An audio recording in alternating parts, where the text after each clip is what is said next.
సూర్యాపేట జిల్లా కేంద్రంలోని శ్రీ వెంకటేశ్వర స్వామి దేవస్థానంలో సోమవారం గోదా అమ్మవారి తిరునక్షత్ర వేడుకలు ఆండాల్ గోష్ఠి భక్త బృందం ఆధ్వర్యంలో ఘనంగా నిర్వహించారు. ఆలయ ప్రధాన అర్చకులు నల్లాన్ చక్రవర్తుల వేణుగోపాలాచార్యుల ఆధ్వర్యంలో అమ్మవారికి పంచామృతములతో తిరుమంజన స్నపనం నిర్వహించి పట్టు వస్త్రాలతో అలంకరించారు. సూర్యాపేట జిల్లా కేంద్రంలోని శ్రీ వెంకటేశ్వర స్వామి దేవస్థానంలో సోమవారం గోదా అమ్మవారి తిరునక్షత్ర వేడుకలు ఆండాల్ గోష్ఠి భక్త బృందం ఆధ్వర్యంలో ఘనంగా నిర్వహించారు.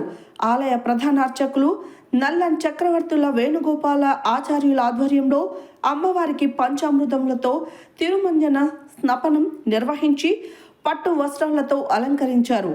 అమ్మవారికి అష్టోత్తర శత నామార్చనలు నిర్వహించి దివ్య ప్రబంధం సేవాకాలం నిర్వహించారు.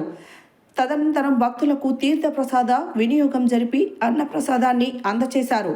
సాయంత్రం అమ్మవారి ఉత్సవ విగ్రహాన్ని ప్రత్యేకంగా అలంకరించిన పల్లకిలో ఆలయంలో స్వామివారి అమ్మవారి భజనలతో కోలాటములతో పల్లకి సేవ ఘనంగా నిర్వహించారు.